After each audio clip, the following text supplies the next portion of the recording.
Good morning and welcome to another video. This one we're going to go through our daily DOB download sheet, currently uploaded to our Discord group each morning, and is basically a spreadsheet of all the day's runners and their relative back to lay stats across various areas. Quickly run through the sheet to what each column means, and then through a little hints and tips if you're not familiar with Excel and how we can use this data and filter it to try and come up with some back to lay selections for the day. So from left to right, I'll leave the noted for now. That's just my column that I've added where I can just put a note against any ones that take my fancy, so I can then filter by that later. But again, from left to right, we've got the horse column, which will be the horse name, the race time, the race course, the class for the race, today's going, is today's race a handicap, yes or no, the odds. These would have been the current Betfair odds at the time of me downloading this data. We then have the data, which is very similar to what we have on the members area within Trade Ninja. If you're familiar with the back to lay list view, this gives us a full overview of each horse and all the races that we have in the database and how they performed over a DOB, TOB or QUAB. If you're not familiar, DOB is a double or bust, TOB is a treble or bust, QUAB is a quadruple or bust, and it's just various targets or profit targets on how we may want to play a particular horse in running. What we have now with the spreadsheet is we can break these results down to look at how the horse has performed over a few different areas, so it helps us with a bit more analysis and a bit more confirmation perhaps if a horse is worthy of a back to lay trade or not. So we currently have how the horse has performed on today's course, today's going, today's class and handicap races only. We do intend adding further data points in terms of price. Perhaps there's lots of things we can add, but this should help with the initial analysis now and just bringing that extra step forward to hopefully help you in getting your back to lay list together. If you're not too familiar with Excel, I'll just quickly run through a very quick routine I run through to get a list of perhaps an initial shortlist. If you're on the data tab on Excel and you click on, if you click on the row 2 there and then click on the data tab and then the filter icon here, you notice that's added some filter options across the top, and that'll help us now to narrow down this list. I'll just look, I think there's about 380 horses running today. 383 horses we've got running today, so we want to narrow this down a little bit into a usable list. So what I'm initially going to do, I like a bit of form or a few races to go off, so I'm going to click on the races tab under the all races and I'm going to remove anything under 5. So I'm only interested in horses that have had 5 or more runs to give us a bit more meat on the data. So click OK, and that will just then, it'll remove any horses that have got less than 5 runs. What I'm then going to do is the DOB column, I'm going to sort by largest to smallest. So this will show me now any horses that have had at least 5 runs, and then who has dobbed the most to who has dobbed the least in a percentage term.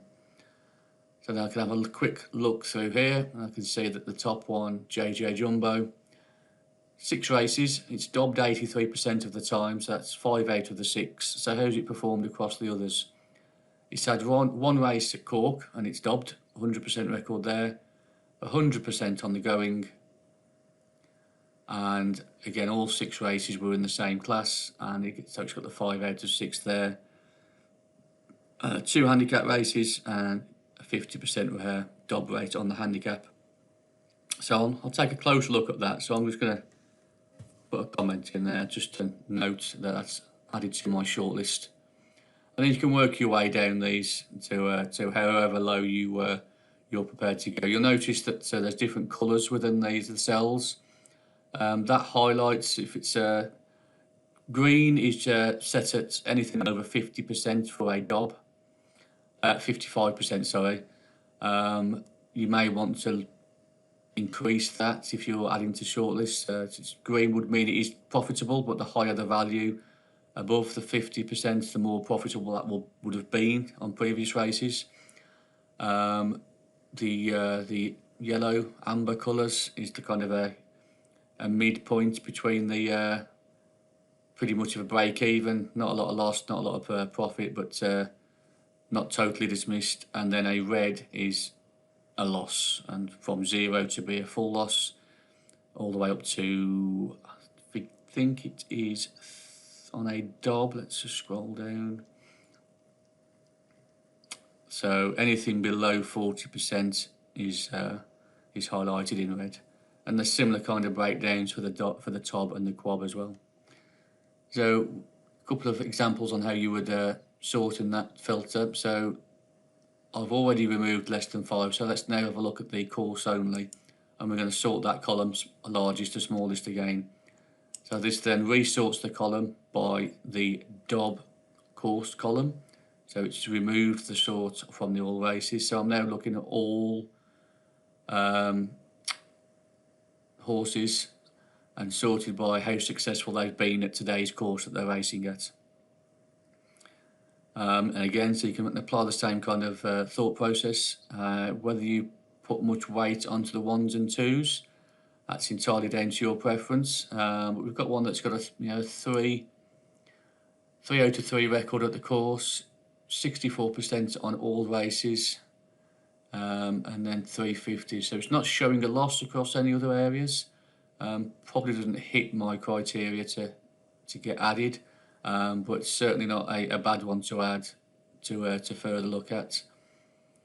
So we've got another one here, Sound of Iona. It's raced at the course 6 times and got a 5 out of 6 DOB rate, slightly better than its overall rate of 56%. On today's going, 4 out of 6 and just over 50% on class and handicap.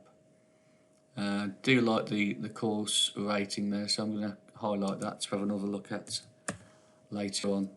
And you can work through these columns again to sort and look at any particular ones that stand out. And again, it's an easy overview across the different areas to see if you can see an all green perhaps, or higher value greens. Once you've done that and you've gone through, added it to your shortlist, just click on Noted, remove the blanks, and there's the shortlist that you've got for the day. As I say, this is meant to be easier or help with the next stage of analysis. Still hope that people will carry out a little bit further research rather than just treat it blindly. There are other factors to look at, which hopefully we can add the data moving forward. Do hope this helps. If anyone's got any questions about this data or how to use the sheet, then please do let me know, either via the Discord group or via our support email at support@tradeninja.co.uk, and we'll get back to you as quickly as we can. Thanks for watching.